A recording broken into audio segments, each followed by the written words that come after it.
Ang ating pinag-uusapan po yung kakayahan ng bawat Kristiyano na umintindi, unawain ang salita ng Diyos dahil sa kanyang tamang pagkaunawa at pagkakaintindi sa salita ng Diyos, nagiging tama yung kanyang pagpapaliwanag. Yung kanyang interpretasyon, obserbasyon at aplikasyon nagiging tama. So sinisimulan sa tama para pagka binahagi sa iba, ito'y tama.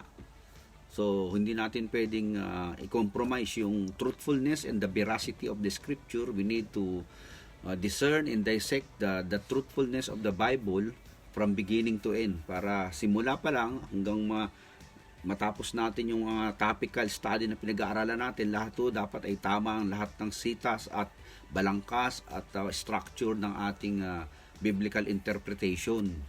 Para hindi tayo na mamali, no? Para hindi na kakagulo-gulo ang pagpapaliwanag. So last Tuesday, ipinag-usapan natin yung the lights of interpretation. Lights of interpretation. Dahil pagka wala pong tamang interpretasyon ang Bible, lahat po ng obserbasyon o aplikasyon na susunod doon ay mamamali na. Kaya dapat maging maingat at masinop, maayos at structured na mabuti ang pagpapahayag at pagpapaliwanag ng salita ng Diyos. O yung acronym na salitang LIGHTS, L-I-G-H-T-S. Isa-isahin natin yan.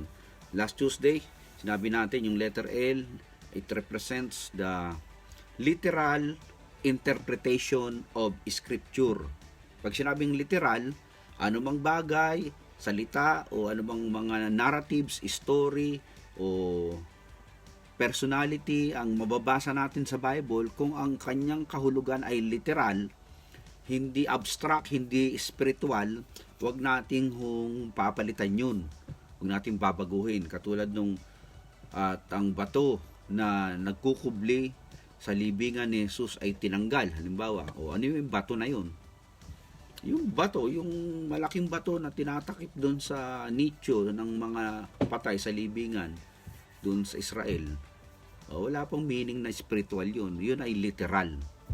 Okay? Kaya do not interpret the literal word of God and make it spiritual. Mamamali. May pagka ginawang in-spiritualize yung bato, may magtuturo na ngayon po ay magtuturo tayo patungkol sa bato. May batong patay, may batong buhay, may batong itim, may batong puti, may batong malaki, may batong maliit.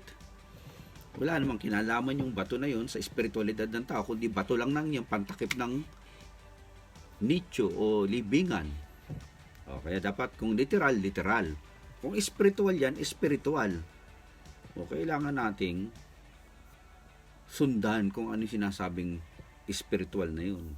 Halimbawa, sabi ng Bible, and the trees will clap their hands. Literal ba yung mga puno? May mga palakpak na kamay? Wala, hindi ibig sabihin yun merong kamay. Ang tawag kasi doon sa figure of speech, personification. Binibigyan ng sangkap yung salita bilang parang palakpak ng kamay ng tao para ipakita kung ano yung kagalakan ng pagpupuri sa Diyos. Yun lang yun. Pangalawa po, kailangan po nating i-consider yung illumination by the Holy Spirit. Letter I, illumination by the Holy Spirit.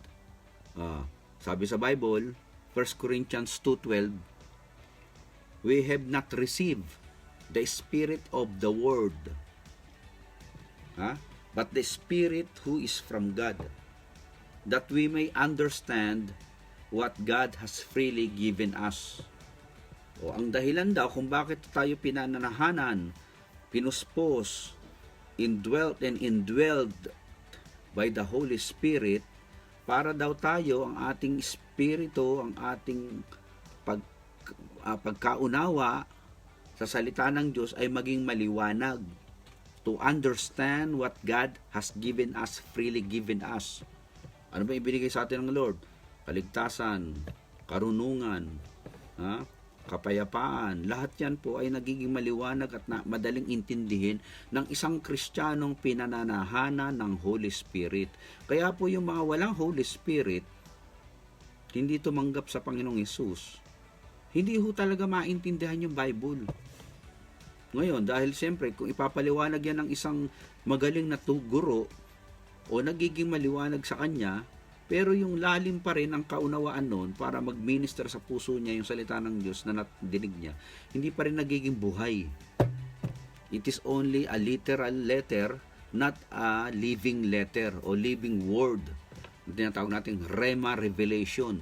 Pagka ang Bible kasi binasa mo, ito'y nagiging buhay sa puso mo at isip mo at kaluluwa mo. Ito'y talagang tumitimo at nagkakaroon ka ng mga pagbabago ng isip. Nababago ang iyong mindset because yung iyong pagkaunawa sa buhay ay nakokonforme na ngayon dun sa mga sinasabi ng Bible. Kaya ang ating espiritu, ang ating pag-iisip ay na-i-conform, na-iuugnay na ngayon sa mga salita ng Diyos dahil tayo po ngayon ay napupuspos ng espiritu ng Diyos na yan. Kaya ang kanyang salita, which is Holy Spirit inspired, nagre-registered sa puso natin. Kaya mahalaga ang Holy Spirit. Maliwanag ho 2 Corinthians, 1 Corinthians 2:12. Hindi daw tayo tumanggap ng espiritu ng kamunduhan, subalit espiritu nagmula sa Diyos upang maunawaan natin ang lahat ng ibinigay niyang sa atin. Kaya nga po yung Bible, the books in the Bible, ito ay isinulat ng mga taong kinasihan, inspired by the Holy Spirit. Kaya nga po ito'y walang mali at hindi ito pwedeng salungatan. Dahil yung author, bagamat different people and different places and time and different background and personality, they are all were inspired, enlightened, illuminated by the Holy Spirit. Sila ngayon ang sumusulat dito, gabay sila, ginagabayan sila ng Holy Spirit. Kaya hindi nagbabanggaan yung mga principle at mga kasulatan na naisulat nila. Kaya maliwanag, merong Holy Spirit. 2 Peter 1:21. Ang isa pa, sabi sa 1 Corinthians 3:16, ikaw, ako, tayong lahat ng mga Spirit-filled, Christ-centered, Bible-based Christians, ang nagiging madali nating intindihin yung salita ng Diyos because the Spirit of Christ residing inside of us, na siyang nagbibigay ng kaliwanagan nito ng kanyang mga salita. So mahalaga ang Holy Spirit na nagpapaliwanag ng Word of God. Ngayon, pastor, marami namang nagtuturo. Pagka tinuturo yung Bible, naiintindihan naman ng marami. Yes, from the first person who teaches the Bible, sa kanyang interpretasyon, tama yun, no? Pagdating doon sa pangalawang nakikinig, naintindihan yung paliwanag, pero for the third generations of the hearer, na yung unang taong nagturo sa pangalawang taong tinuruan, sa susunod na ituturo yun, hindi na magiging maliwanag. Bakit? Hindi enlighten yung unang nagturo, tapos ipinasa dun sa nakarinig, siya hindi, naintindihan niya yung literal interpretation o literal explanation, pero yung Rhema Revelation, yung pagkapuspos ng espiritu na siyang umuhumog at kumakalakay sa espiritu ng tao pang siya'y magbago at ilapit siya sa Panginoong Hesus, ay hindi ho talaga nagmamanifest, hindi nagaganap. Kaya ang kapahayagan ng taong tumanggap na second person na nakarinig, kung itatransfer yun sa iba, magiging malabo na. Why?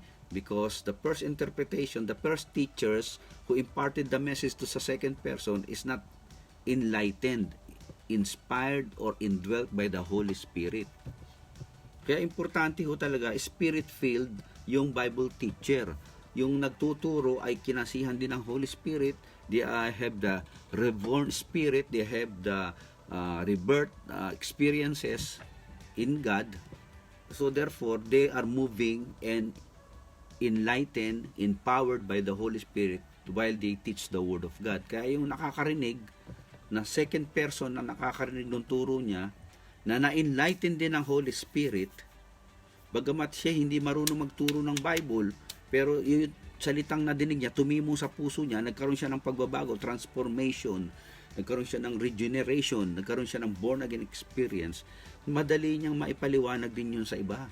Dahil Espiritu ho ay sumasama sa atin every time we speak our God and represent God to others. Dahil tayo ho ay kinasiya ng Holy Spirit para siya ay maging tagapagsalita ni Jesus sa maraming tao. Kaya yan ang halaga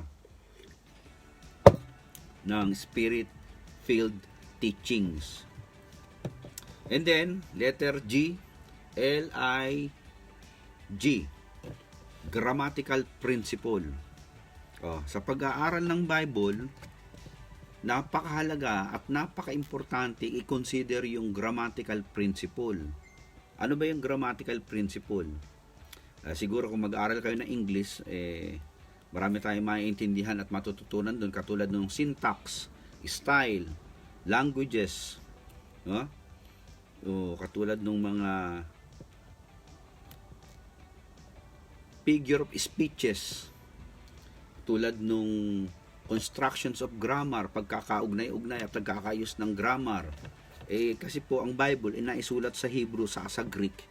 Yung kanilang lingwahe ay hindi naman pareho sa wikang Ingles o Tagalog o anuman lingwahe, kaya kinukonsider ng mga seryosong Bible student ang pag-aaral din ng mga original text niyan. Para yung salita na kanilang gustong intindihin at inawain para sa kanilang personal pag-aaral at pagtuturo ay magiging maliwanag din sa kanila. Tulad ngayon salitang love sa English ay maraming ibig sabihin ng love.